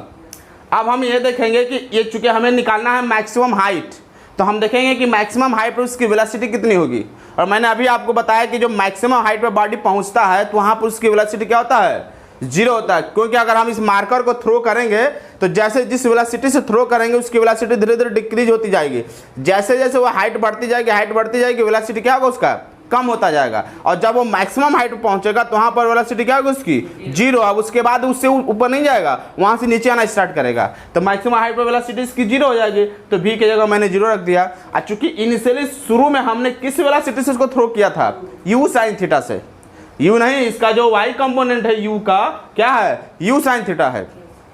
सिर्फ u नहीं बोले क्योंकि मैंने इस वेलोसिटी को 2 कंपोनेंट में क्या किया था, डिवाइड कर दिया था, स्प्लिट किया था। तो यहाँ पर जो y एक्सिस में इसकी वेलोसिटी क्या आपका है, u साइन थीटा, इसलिए इनिशियल वेलोसिटी u की जगह क्या रखेंगे, u साइन थीटा रखेंगे। स्क्वायर है तो इसका स्क्वायर हो जाएगा, माइनस यहाँ पर माइनस लिए हो क्योंकि एक्सेलेरेशन जो है g क्या है, ऊपर जा रहा है तो क्या होगा, नेगेटिव होगा, तो हो जाएगा माइनस g। और s के जगह इसकी मैक्सिमम हाइट कितना है, hm है, तो m इसके जगह h के जगह हम मैक्सिमम हाइट क्या रख दिए, hm कर लिए। इसके बाद इसको कैलकुलेट कर दिए। समझ में आ रहा है बात, हॉरिजेंटल रेंज देखते हैं। हॉरिजेंटल रेंज क्या होता है, हॉरिजेंटल रेंज, तो सबसे पहले हम जानेंगे हॉरिजेंटल रेंज होता क्या है। ठीक ना, जब भी हम किसी पार्टिकल को प्रोजेक्टाइल मोशन कराते हैं तो आप ये देखेंगे कि प्रोजेक्टाइल मोशन में वो हाइट के साथ साथ कुछ जो हॉरिजेंटल डिस्टेंस भी कवर कर रहा है ना सर। तो वो इस टाइम ऑफ फ्लाइट में, टाइम ऑफ फ्लाइट मतलब क्या कि जब मैंने उसको प्रोजेक्टाइल कराया तब, और फिर जो है लेवल हॉरिजेंटल लेवल तक पहुंचने में उसे कितना समय लगा, तो उस टाइम ऑफ फ्लाइट में वो हॉरिजेंटल डिस्टेंस कितना कवर किया। क्योंकि वो वर्टिकल के साथ साथ हॉरिजेंटल भी तो मूव कर रहा है ना भाई। तो वो हॉरिजेंटल जो है कब से, जब से मैंने छोड़ा, जब उसको हम प्रोजेक्टाइल किया तब से लेकर और यहाँ तक पहुँचने में, उसी को तो बोलते हैं टाइम ऑफ फ्लाइट। तो उस टाइम ऑफ फ्लाइट में वो कितना जो है डिस्टेंस कवर किया, हॉरिजेंटल लेवल पर कितना डिस्टेंस कवर किया, उसको हम बोलते हैं हॉरिजेंटल रेंज। यानी हमें जो है यहाँ से लेकर यहाँ तक क्या है डिस्टेंस कैलकुलेट कर देना, उसी को बोलते हैं क्या, हॉरिजेंटल डिस्टेंस। ठीक ना, तो हॉरिजेंटल डिस्टेंस मतलब क्या, जब भी डिस्टेंस फाइंड करेंगे हम तो स्पीड इनटू टाइम है ना आपका। तो इधर इसकी स्पीड कितनी है, u cos थीटा, और यहाँ से यहाँ तक उसको पहुँचने में कितना टाइम ऑफ फ्लाइट लगा है, tf के बराबर लगा है। तो बस स्पीड इनटू टाइम कर देंगे, हॉरिजेंटल रेंज हमारा निकल जाएगा। तो हॉरिजेंटल रेंज चूंकि r से डिनोट करते हैं तो r इक्वल क्या हो जाएगा, स्पीड कितना है u का। भाई हॉरिजेंटल की बात कर रहे थे तो हॉरिजेंटल स्पीड लेकर चलेंगे, वर्टिकल स्पीड यहाँ हम कंसिडर नहीं करेंगे। तो हो जाएगा u cos थीटा और टाइम ऑफ द फ्लाइट कितना हो जाएगा tf। तो यहाँ पर tf की वैल्यू रख देंगे u cos थीटा, और tf की वैल्यू यहाँ पर क्या है, इसलिए मैंने इसकी यूज नहीं किया क्योंकि इसकी भी जरूरत थी। तो यहाँ पर लिख देंगे 2u साइन थीटा बाई में g, और इसको हम क्या लिख सकते हैं, r इक्वल टू, देखिए u मिलकर हो जाएगा u, 2 तो 2 अभी यहाँ मत लिखिए, ठीक ना। यहाँ पर क्या लिखेंगे हम, r equal to u square और ब्रैकेट में हो जाएगा 2 साइन थीटा और ये हो जाएगा cos थीटा बाई में g। और 2 साइन थीटा और cos थीटा क्या होता है, साइन 2 थीटा होता है। तो यहाँ पर हम लिख सकते हैं u square equal to sine 2 theta by में g। तो ये उसका हो जाएगा horizontal range, u square equal to sine 2 theta by में g। यानी उस, ये फार्मूला होता है भाई मैथ में आपका। आप मैथ के स्टूडेंट फिर भी पूछ रहे हैं, ये 10th में भी पढ़ाया गया, 11th में भी आप पढ़े हैं। अभी कुछ दिन पहले तो मैं बताया था ट्रिग्नोमेट्री में कि 2 साइन थीटा cos थीटा का फार्मूला होता है साइन 2 थीटा, है ना साहब। तो मैंने इसके जगह साइन 2 थीटा कर दिया, तो क्या हो गया, रेंज हो जाएगा। मतलब कुछ टाइम ऑफ फ्लाइट में बॉडी जो है कितना हॉरिजेंटल डिस्टेंस कवर किया, यानी उसका रेंज कितना हो जाएगा, तो you square sign 2 theta by में जी के बराबर होगा। ठीक,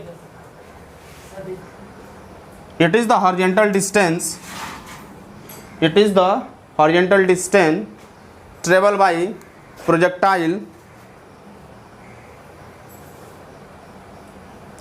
travel by projectile during its time of flight, during its time of flight. अब इसमें एक चीज़ और हमें देखना है, कंडीशन फॉर मैक्सिमम हाइट, कि क्या ऐसी कंडीशन होता है जो कि प्रोजेक्टाइल मेरा मैक्सिमम हाइट जो है, sorry, condition for maximum horizontal distance, यानी किस जो है डिस्टेंस पर का ऐसा किस कंडीशन, कौन सा कंडीशन होगा, ये यहाँ से लेकर यहाँ तक का क्या होगा डिस्टेंस मेरा मैक्सिमम हो, उसके लिए क्या कंडीशन होता है। जैसे सपोज आपको कोई बड़ा सा जो है स्टोन दे दिया जाए, बोला आप इसको फेंकिए, ऐसे प्रोजेक्टाइल करिए को हॉरिजॉन्टल डिस्टेंस में अधिक से अधिक डिस्टेंस कवर करे हॉरिजॉन्टली, तो उसको हॉरिजॉन्टल पर जो है मैक्सिमम डिस्टेंस कवर करने के लिए क्या कंडीशन होना चाहिए। कभी कभी आप जब जाते हैं ना, कभी कभी बच्चे जाते हैं जो फोर्स की जो तैयारी करते हैं, और फोर्स की तैयारी करने जब जाते हैं आप फिजिकल देने के लिए, तो वहाँ पर बड़ा सा एक स्फेयर होता है, गोला जिसको बोलते हैं, और उसको पकड़ कर ऐसे फेंकवाया जाता है, लोहा का ऐसे पकड़ कर फेंकवाया जाता है। जो अधिक डिस्टेंस तक फेंकता है ना उसके, हाँ ठीक, तो वो जो है उस मैक्सिमम डिस्टेंस तक पहुंचने के लिए हमें क्या कंडीशन रखना पड़ेगा। कंडीशन का मतलब कि हम वही किस एंगल से थ्रो करेंगे कि वो मैक्सिमम डिस्टेंस तक, मैक्सिमम मतलब वो ऊपर वाली मैक्सिमम नहीं है, हॉरिजॉन्टल मैक्सिमम डिस्टेंस है, कि ये डिस्टेंस मैक्सिमम क्या होगा, इसके लिए क्या कंडीशन होता है, ठीक ना। तो वो हम यहाँ पर देखते हैं, condition for maximum horizontal range, horizontal range के लिए मैक्सिमम कंडीशन क्या होता है। Condition for maximum horizontal range, maximum horizontal range के लिए क्या कंडीशन होता है। तो आपको अभी मैंने आपको बताया हॉरिजॉन्टल रेंज क्या होता है, you square sign 2 theta by में जी, यही आपने ना निकाला हॉरिजॉन्टल रेंज का वैल्यू। तो अब देखिए यहाँ पे इसकी वेलोसिटी तो फिक्स हो गई, आप किस वेलोसिटी से फेंकेंगे हॉरिजॉन्टल वेलोसिटी, उसमें चेंजिंग तो हो नहीं रही, थ्रू आउट द सेम है, मैंने स्टार्टिंग में ही बताया था। जी की वैल्यू मेरा क्या होगा, सेम होगा, ये दोनों कांस्टेंट है। तो अब आर की वैल्यू किससे वेरी करेगा, साइन 2 थीटा के ऊपर डिपेंड करेगा। अगर इसकी वैल्यू चेंज होगा तो आर की वैल्यू चेंज होगा, अगर ये मैक्सिमम होगा तो आर मैक्सिमम होगा, और ये मिनिमम होगा तो आर मिनिमम होगा, क्योंकि आर की वैल्यू जो है साइन 2 थीटा के ऊपर ही डिपेंड कर रहा है। ये दोनों तो मेरा फिक्स है, कांस्टेंट हो गया। तो अब आपकी अगर हम बात किया जाए साइन 2 थीटा का, तो साइन थीटा की वैल्यू मैक्सिमम कितनी होती है बताइए, साइन थीटा की वैल्यू मैक्सिमम कितनी होती है। साइन थीटा की वैल्यू कहां से कहां तक वेरी करती है। देखिए साइन थीटा की वैल्यू आप ट्रिग्नोमेट्री पढ़े होंगे तो वहां पर आप देखेंगे कि साइन थीटा की वैल्यू क्या आती है, मैक्सिमम 1 होता है, 1 से ज़्यादा नहीं होता है। साइन अगर 0 की वैल्यू देखेंगे तो 0 होगा, साइन 30 की वैल्यू देखेंगे तो 1/2 होगा, वो 1 से छोटा ही है। साइन अगर 45 की वैल्यू देखेंगे तो 1/√3 क्या है, 3 है, वो भी आपका क्या होगा, हाँ √2 होता है, 1/√2। इसके बाद साइन 60 की वैल्यू √3/2 होता है। इसके बाद साइन 90 की वैल्यू क्या होता है, 1 होता है, यानी मैक्सिमम वैल्यू जो साइन की होती है क्या होता है, 1 होता है। तो अधिक से अधिक इसकी वैल्यू क्या हो सकती है, 1। तो 1 रखेंगे तो आर की मैक्सिमम वैल्यू शो करेगा वो, क्योंकि 1 से ज़्यादा इसकी वैल्यू होगा ही नहीं। तो 1 रखेंगे तो क्या होगा इसकी वैल्यू, क्या होगा इसकी वैल्यू 1 होगा ना भाई। अब उसकी बोलेंगे कि आर की वैल्यू क्या होगा, मेरा मैक्सिमम होगा। तो साइन थीटा अगर मेरा 1 हो जाएगा तो साइन 2 थीटा इक्वल टू 1 के बराबर कहेंगे। तो साइन कितने डिग्री की वैल्यू होता है, 1, साइन 90 होता है। यहाँ से एंगल कंपेयर करेंगे तो 2 थीटा इक्वल टू 90 कहेंगे, तो थीटा इक्वल टू क्या होगा 45 डिग्री। मतलब कि प्रोजेक्टाइल को अगर हम 45 डिग्री के एंगल से अगर फेंके तो वो हॉरिजॉन्टल लेवल पर मैक्सिमम डिस्टेंस को कवर करेगा। तो इसलिए जो फोर्स में जो जाते हैं उनको जनरली आइडिया रहता है कि अगर हम 45 के एंगल पर 90 के या 45 के ज़्यादा एंगल से थ्रो करेंगे तो मैक्सिमम डिस्टेंस नहीं कवर करेगा। अगर हमें मैक्सिमम डिस्टेंस कवर कराना है और हमें पॉइंट ज़्यादा इकट्ठा करना है, हम सबसे अगर ज़्यादा दूर फेंकना चाहते हैं, तो हमें ये आइडिया हमें लेकर चलना पड़ेगा कि उसको हम किससे फेंकें, 45 के एंगल से प्रोजेक्ट करें, प्रोजेक्टाइल करें, 45 के एंगल से करेंगे तो क्या करेगा, हॉरिजॉन्टल रेंज पर क्या करेगा, वो मैक्सिमम डिस्टेंस कवर करेगा। नहीं, अगर उससे कम या ज़्यादा एंगल से फेंकेंगे तो मैक्सिमम डिस्टेंस नहीं कवर करेगा। यहाँ पर देखिए ये मैंने बनाया, ठीक ना, हमने यहाँ पर कई एंगल फेंका। मान लीजिए मैंने 45 के एंगल से फेंका, ठीक, ये 45 के एंगल से मैंने फेंका तो यहाँ पर गया, ठीक ना। अगर आप 60 के एंगल से फेंकेंगे ना आपका, तो क्या करेगा, हो सकता है कहीं बीच में हो जाए। 15 के एंगल से पूछेंगे तो भी कहीं इधर ही आ जाए, बट वो 45 का एंगल वो जो है 45 के एंगल वाला डिस्टेंस कवर नहीं करेगा। अगर आप किसी दूसरे एंगल से फेंकते हैं तो मैक्सिमम मेरा 45 पर होता है, बाकी उस पर क्या होगा, उसके अंदर ही होगा। और ये भी संभव है कि अगर हम दो अलग अलग वैल्यू के दो अलग अलग एंगल के लिए एक ही वैल्यू आ सकता है, ठीक ना। यदि हम फेंकते हैं कितना 130 मतलब 30 डिग्री के एंगल पर फेंकें तो उतना ही डिस्टेंस होगा जितना हम 60 के एंगल पर फेंकेंगे तो होगा। बस माना ना, 30 पर फेंकेंगे तो क्या होगा, उतना ही रेंज कवर करेगा। और 60 पर फेंकेंगे तो क्या होगा, हम मान लीजिए एक लड़का 30 डिग्री के एंगल पर थ्रो किया 30 डिग्री के एंगल पर, तो क्या होगा, वो यहाँ पर आया। और दूसरा जो है 60 पर फेंका तो भी क्या करेगा, यही वही रेंज पे आ जाएगा, ठीक ना। तो दो अलग अलग वैल्यू के लिए हॉरिजॉन्टल डिस्टेंस क्या होता है, सेम हो सकता है, यही पॉसिबल है, ठीक। लेकिन अगर हम मैक्सिमम डिस्टेंस हमें अगर फेंकना है, मैक्सिमम हॉरिजॉन्टल वेलोसिटी अगर मुझे सोचते हैं कि हमारा अधिक से अधिक जाए तो किस एंगल से थ्रो करना पड़ेगा, 45 के एंगल से फेंकेंगे तभी वो हॉरिजॉन्टल रेंज में मैक्सिमम डिस्टेंस को कवर करेगा। आपसे पूछ दिया जाए कि किस दो वैल्यू के लिए हॉरिजॉन्टल रेंज सेम होगा और एक एंगल आपको दे दिया जाए 30, तो दूसरा कैसे निकालेंगे, 90 में से तो घटा देंगे, तो 30 के लिए तो 60 के लिए उतना ही होगा। अगर एक 15 डिग्री पर फेंक रहा है तो फिर दूसरा किस में सेम होगा, 90 में से 15 घटाएंगे तो कितना बचेगा, 75। तो एक 15 पर जितना रेंज आएगा 75 पर भी क्या होगा, उतना ही रेंज आएगा। तो एक एंगल जिसमें थ्रो कर रहा है, दूसरा अगर 90 में से घटाते हैं तो जो एंगल लगा उस वाले एंगल पर भी क्या होगा, सेम हॉरिजॉन्टल डिस्टेंस होगा। बस मारा ना। अगर कोई एक जो 25 के एंगल से फेंक रहा है तो दूसरा क्या होगा, 90 में से 25 घटाएंगे, जो एंगल आएगा उस पर भी उतना ही रेंज होगा, ठीक ना। तो ये चीज़ हम यहाँ पर ध्यान रखे रहेंगे। हमेशा सेम होगा। हाँ, अगर हम उसको 90 से सब्ट्रैक्ट करके फेंक रहे हैं ना तो उतना ही सेम होगा। 30 पर जितना होगा 60 पर भी उतना ही होगा। मैक्सिमम 45 पर होगा, इतना ध्यान रखना है। बाकी तो दो एंगल के लिए एक ही हॉरिजॉन्टल रेंज हो सकता है, ठीक। और वो कैसे फाइंड करेंगे, एक पता होगा तो वो दूसरा को 90 में से घटा देंगे, निकल जाएगा हमें। Velocity of projectile at any instant, ठीक ना। अब हम फाइंड करने की कोशिश करेंगे कि जो बॉडी मेरा प्रोजेक्टाइल, जो पार्टिकल मेरा प्रोजेक्टाइल मोशन कर रहा था, वो प्रोजेक्टाइल मोशन किस वेलोसिटी से गया था। तो हमने उसको वर्टिकली जो है u sin थीटा से भेजा था, है ना, प्रोजेक्टाइल किया था। तो आपको पता है कि जैसे जैसे ये ऊपर बढ़ता जाएगा उसकी वेलोसिटी धीरे धीरे डिक्रीज होती जाएगी। तो किसी क्षण एट एनी इंस्टेंस, किसी क्षण उसकी वेलोसिटी कितना होगा प्रोजेक्टाइल करने के बाद, जैसे प्रोजेक्टाइल करने के मान लीजिए कि 5 सेकेंड बाद या 5 मिनट बाद या 10 सेकेंड बाद या 10 मिनट बाद उसकी वेलोसिटी पता करना चाहता है। एट एनी इंस्टेंट कह रहा है, किसी समय, कब, जब मैंने इसको प्रोजेक्टाइल कर दिया। तो हम सपोज कर लेंगे कि एट एनी इंस्टेंस जो है पार्टिकल पॉइंट पी पर पहुंच गया। क्या सपोज करेंगे भाई, प्रोजेक्टाइल करेंगे, जैसे मूव करेगा ना, तो मूव करते करते वो कहीं ना किसी न किसी टाइम पर तो पी पर पहुंचेगा ही। तो एट एनी इंस्टेंस हम सपोज कर लेंगे कि वेलोसिटी का पार्टिकल कहाँ पहुंचा, पी पर। तो हम ये देखेंगे कि पी पर उसकी वेलोसिटी कितनी होगी, हॉरिजॉन्टल वेलोसिटी और वर्टिकल वेलोसिटी। तो हम सपोज कर लेंगे कि पॉइंट पी पर, जो चूंकि आपको क्लियर है कि इसकी वेलोसिटी डिक्रीज हो रहा है, तो अगर हम यू वेलोसिटी भेजेंगे तो कुछ ना कुछ यू से तो चेंज ही आएगा वेलोसिटी। तो हम सपोज करेंगे यहाँ पर इसकी वेलोसिटी जो v के बराबर है, किस पॉइंट पर, पॉइंट p पर वेलोसिटी कितनी है, v है। अब इस v के दो कंपोनेंट निकालेंगे, एक हॉरिजॉन्टल कंपोनेंट और एक वर्टिकल कंपोनेंट। हॉरिजॉन्टल कंपोनेंट को हम बोल दे रहे हैं vx और वर्टिकल कंपोनेंट को हम बोल दे रहे हैं vy। सपोज कर लेंगे ऐसा, ठीक।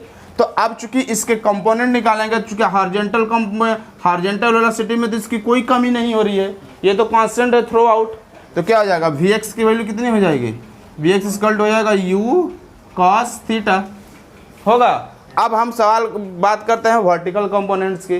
तो वर्टिकल कंपोनेंट्स की बात करते हैं तो क्या हो जाएगा, v equal to u plus at से, ठीक। इस वर्टिकल कंपोनेंट क्या है मेरा, vy है। इस vy की वैल्यू मुझे फाइंड करना है। और इनिशियल वेलोसिटी किस वेलोसिटी से थ्रो किया गया था, u sin थीटा से। तो इसके क्या लिख देंगे, u sin थीटा। और चूंकि ऊपर की तरफ जा रहा है तो ये क्या होगा, माइनस g और t हो जाएगा। तो ये हो जाएगा इसकी क्या, वर्टिकल वेलोसिटी, कब, टाइम t पर, यानी जब वो पॉइंट p पर पहुंचेगा तो इसकी वर्टिकल वेलोसिटी हो जाएगा u sin theta minus g t. और इसका हॉरिजॉन्टल वेलोसिटी हो जाएगा क्या, v x equal to u cos theta.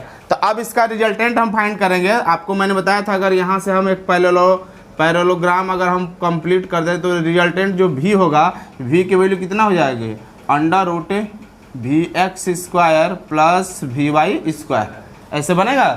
तो यहाँ पर अगर हम v की वैल्यू रखते हैं तो जो मेरा बनेगा वेलोसिटी, इसके जगह क्या हो जाएगा, u² cos² थीटा, और यहाँ से क्या हो जाएगा plus u² u sin theta minus g/2, कुछ इस तरह का बनेगा यहाँ पर।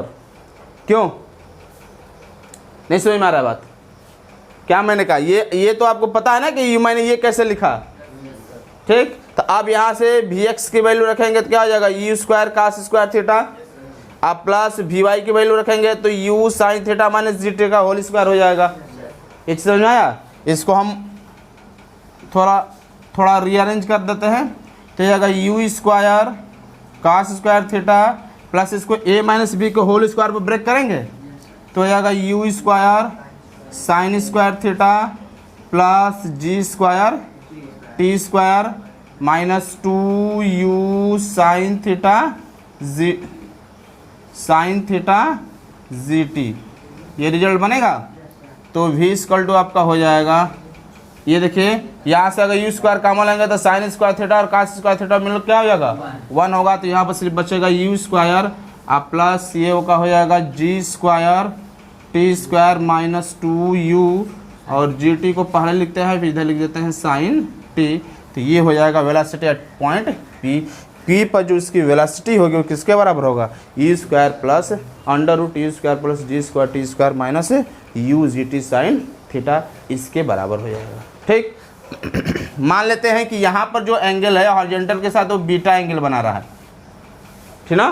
तो अब इसका अगर हम tan बीटा की वैल्यू फाइंड करना चाहते हैं तो tan बीटा = क्या होगा आपका, परपेंडिकुलर बाई बेस। तो परपेंडिकुलर क्या है, vy है, तो vy में vx हो जाएगा, और vy की वैल्यू आपने क्या निकाला है, u sin theta minus gt by में bx की वैल्यू हो जाएगा u cos थीटा, तो ये हो जाएगा tan बीटा की वैल्यू।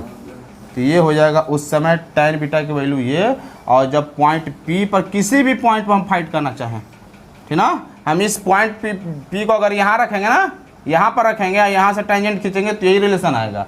किसी भी पॉइंट पर, इसके प्रोजेक्टाइल के किसी भी पॉइंट पर जो है एट एनी डिस्टेंस जो है वेलोसिटी क्या होगा, ये होगा, और उस समय tan बीटा की वैल्यू क्या होगा मेरा, ये होगा, ठीक। तो लिखिए वेलोसिटी या projectile eight end point. And point का मतलब कि मैंने इसको यहाँ से प्रोजेक्टाइल किया तो ये मूव करते करते करते करते at end point horizontal level पर एंड पॉइंट पर जब आएगा तो उसकी वेलोसिटी कितनी होगी, ठीक। तो हम सपोज कर लेंगे कि यहाँ पर इसकी वेलोसिटी जो v' के बराबर है, सपोज दैट v' के बराबर, तो इसके दो कंपोनेंट निकालेंगे हम, क्योंकि हॉरिजॉन्टल कंपोनेंट में तो कोई अंतर होगा नहीं। क्या होगा, vx कितना हो जाएगा, u cos थीटा होगा, और वर्टिकल कंपोनेंट क्या हो जाएगा, u भाई दो कंपोनेंट बनाएगा ना। अच्छा देखिए यहाँ पर एंगल थीटा बन रहा है तो यहाँ पर भी कितना एंगल बनाएगा, ये जो है वेलोसिटी हम सपोज कर लेंगे यहाँ पर, तो यहाँ पर भी थीटा एंगल बनाएगा ना, ये थीटा एंगल बनेगा कि नहीं बनेगा।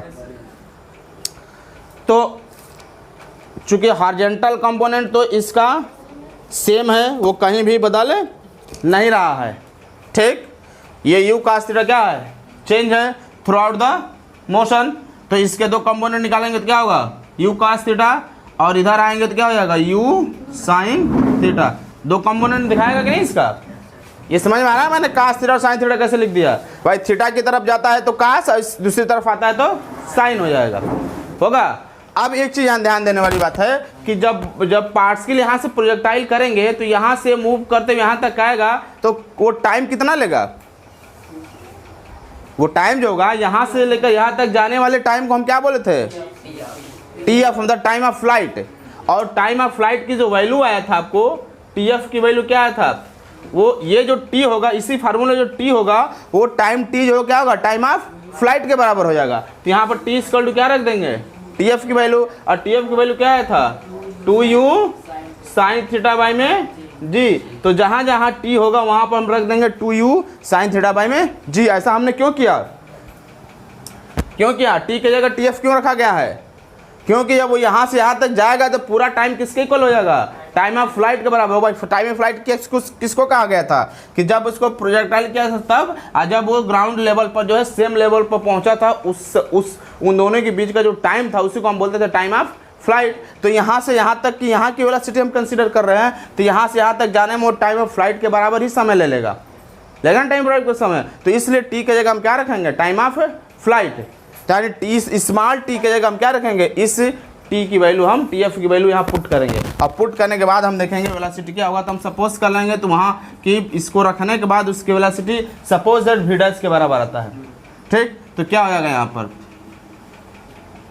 You square plus g square और टी के जगह क्या रखेंगे? ये पूरा, तो टी स्क्वायर है तो सबका स्क्वायर हो जाएगा।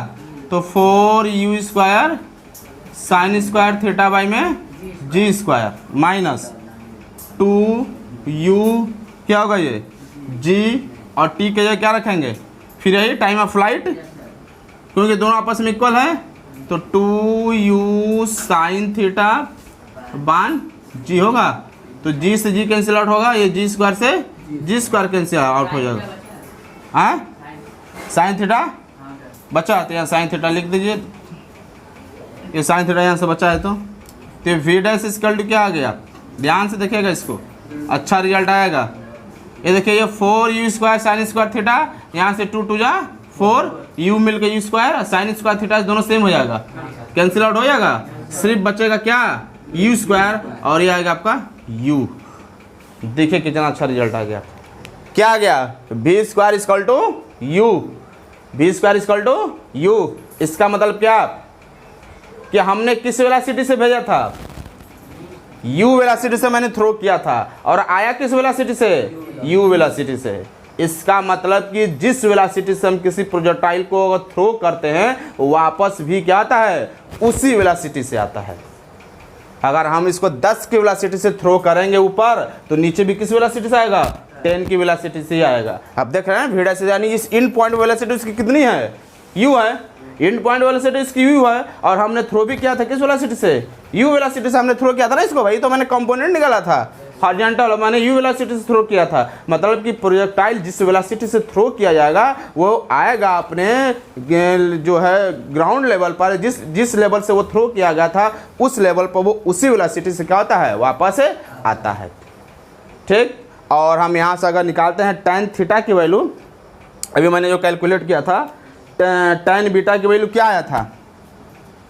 tan बीटा इक्वल क्या आया था? u sine theta minus g T by में u कॉस थीटा। ये tan बीटा की वैल्यू आया था। तो यहाँ पर भी t की वैल्यू रखेंगे हम, ये ठीक ना? क्या हो जाएगा? u sine theta minus g, T की वैल्यू क्या रखेंगे? 2u साइन थीटा बाई में जी होल बाई में हो जाएगा u कॉस थीटा। तो ये कैंसिल आउट हो जाएगा। तो tan बीटा इक्वल टू क्या बना आपका? u sine theta minus 2u sign theta by में हो जाएगा u कॉस थीटा। यहाँ से 2u साइन थीटा में से 1u साइन थीटा जाएगा, तो minus u sine theta by में u कॉस थीटा। ये रिजल्ट आएगा। और यहाँ से हम लिख सकते हैं tan beta equal to, cancel out होगा u माइनस tan थीटा, और इसको ऐसे भी लिख सकते हैं tan minus theta. Minus tan theta equal to minus tan theta होता है, पता ना सर?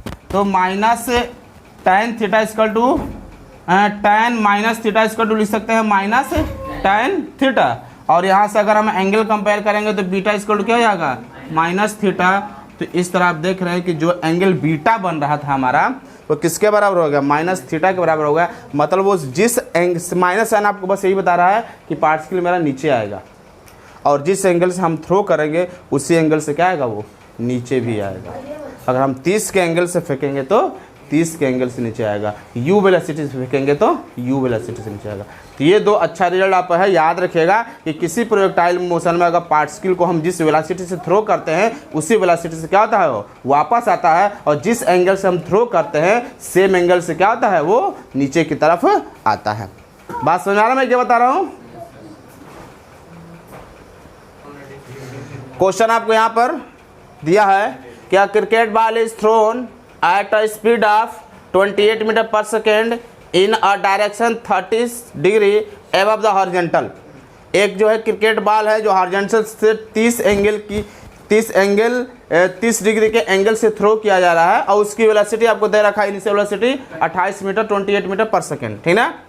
बाकी आपको कैलकुलेट करना है हॉरिजॉन्टल मतलब maximum height, time taken by the ball to throw the return the same position. अगर ये आपका हम फिगर बनाए तो यहाँ से जो इसको थ्रो किया जा रहा है ये किस स्पीड से थ्रो किया जा रहा है, इसको 28 मीटर पर सेकेंड की स्पीड से फेंका जा रहा है। तो ये मैक्सिमम हाइट यहाँ पर कब पहुँचेगा, फर्स्ट नंबर, ठीक। हम ये कैलकुलेट करना है, जो मैक्सिमम हाइट का फार्मूला मैंने यहाँ राइट कर रखा है, square sine square by theta by में 2g। इसके opposite time taken by the ball to return the same level. यहाँ से लेकर यहाँ तक आने में कितना समय लगेगा, तो यहाँ से लेकर यहाँ तक आने वाले समय को हम बोलते थे टाइम ऑफ फ्लाइट। उसका भी मैंने यहाँ फार्मूला राइट कर रखा है, बस यूज़ करना है फार्मूले का। और horizontal distance from the thrower to the point where the ball return to the same level. तो थ्रोअर से सेम लेवल पर रिटर्न करने के लिए जब जहाँ से थ्रो किया जाएगा वहाँ से, और सेम लेवल पर जब रिटर्न करेगा तो उसके बीच का हॉरिजॉन्टल डिस्टेंस क्या होगा, यानी आपसे रेंज पूछ रहा है। रेंज होता है ना यहाँ से यहाँ तक डिस्टेंस को, तो रेंज पूछ रहा है, मतलब मैक्सिमम हाइट पूछ रहा है, टाइम ऑफ फ्लाइट पूछ रहा है, रेंज आपसे पूछ रहा है। तीनों का बस फार्मूला आप यूज़ करके हमें वैल्यू क्या करें यहाँ से फाइंड करना है। तो सबसे पहले अगर हम HM निकालते हैं मैक्सिमम हाइट, तो U वेलोसिटी कितना है 28, ई स्क्वायर करेंगे तो क्या होगा 28 इंटू 28, और साइन थीटा ये किस एंगल से थ्रो किया गया है 30 डिग्री के, तो साइन स्क्वायर 30 डिग्री होगा, बाई में जी की वैल्यू 9.8, तो HM कितना हो जाएगा 28, हाँ 2 का मल्टीप्लाई कर लेंगे 28 इंटू ये साइन 30 की वैल्यू 1/2, 3 नहीं 1/2, स्क्वायर करेंगे तो 1/4। तो इसको हम ऐसे लिख सकते हैं क्या, 2 इंटू 9.8 इंटू 4 नीचे आ जाएगा, आएगा 4। तो ये रिड्यूस करेंगे तो 4 से बन जाए, और ये जाएगा 14 हो जाएगा, सब मिलाकर हो जाएगा 14 इंटू 7/9.8 इतना होगा। और इसका जब हम मल्टीप्लाई करेंगे तो लगभग इसका जो आंसर आएगा क्या आएगा 10.0 मीटर, एंड मैक्सिमम हाइट इसकी कितनी हो जाएगी 10 हो जाएगा। बात समझ में आ रहा है ये। नेक्स्ट हमें क्या निकालना है, TF टाइम ऑफ फ्लाइट करना सेकंड वाला, टाइम टेकन। तो कितना दिया है 2u साइन थीटा बाई में जी, तो 2 की वैल्यू तो आपका 2 ही रहेगा, u की वैल्यू आपका तो क्या है 28, और साइन 30 की वैल्यू थीटा से 30 रखेंगे ना यहाँ पर, तो साइन जब 30 रखेंगे तो साइन 30 की वैल्यू क्या आता है 1/2 होता है। तो ये हो जाएगा आपका 2 इंटू 28 इंटू 1/2 बाई में 9.8, 2 से 2 कैंसिल आउट हो जाएगा, 28 बाई में 9.8, इसको लिख सकते हैं 280 बाई में 98, और 280 में जब हम 98 से डिवाइड करेंगे तो आपका रिजल्ट जो आएगा 2.9 सेकेंड, ये हो जाएगा टाइम। इतना टाइम लगेगा उसको यहाँ से यहाँ तक जाने में, क्या लगेगा 2.9 सेकेंड का समय आपको लगेगा, ठीक। कैलकुलेट आप कर लीजिएगा, डिवाइड करेंगे तो यही रिजल्ट आपका आएगा। रेंज आपसे पूछ रहा है R इक्वल टू क्या हो जाएगा ई स्क्वायर, समझ में आ रहा है विवेक, कोई डाउट नहीं ना, अभी डाउट होगा तो बताइएगा, ज़्यादा फास्ट नहीं ना हो रहा है, कल से और लेट आएंगे आप, हाँ चलिए चलिए चलिए, आप जब भी चलते हैं उससे 10 मिनट पहले चलेंगे, समय से आ जाएंगे आप। ई स्क्वायर क्या है मेरी, यू कितना है 28 इंटू 28, रेंज निकाल रहे हैं थर्ड वाले का आंसर, ठीक ना। साइन स्क्वायर देखिए यहाँ पर क्या हो जाएगा, थोड़ा ध्यान देने बात है, साइन स्क्वायर 2 इंटू थीटा के क्या रखेंगे 30 होगा, बाई में जी की वैल्यू 9.8, तो ये जो रिजल्ट बनेगा 28 इंटू साइन 30 की वैल्यू क्या होगा, अब यहाँ पर साइन 30 नहीं करेंगे, साइन क्या होगा 60 हो जाएगा, बाई में 9.8 और यहाँ से हम रेंज निकालेंगे 28 इंटू 28 और ये क्या हो जाएगा साइन 60 की वैल्यू अंडर रूट 3/2 होगा ना, तो 3/4 हो जाएगा। 3 हो जाएगा सर ना। अरे भाई साइन 60 की वैल्यू क्या होता है? नहीं, साइन 60 की वैल्यू होता है अंडर रूट 3/2, ठीक ना। तो इसका जब हम स्क्वायर रूट करेंगे तो ये 3 होगा, ये 4 हो जाएगा। तो ऊपर क्या लिखेंगे 3, नीचे क्या लिखेंगे 4 इंटू 9.8 और इसको हम सॉल्व करेंगे, मल्टीप्लाई करेंगे तो जो मेरा रिजल्ट आएगा वो आएगा 69.3 मीटर। ये इसका रेंज है, यानी यहाँ से लेकर यहाँ तक का डिस्टेंस जो रेंज आएगा वो मेरा कुछ इस फॉर्म में आएगा। बात समझ में आ रहा है?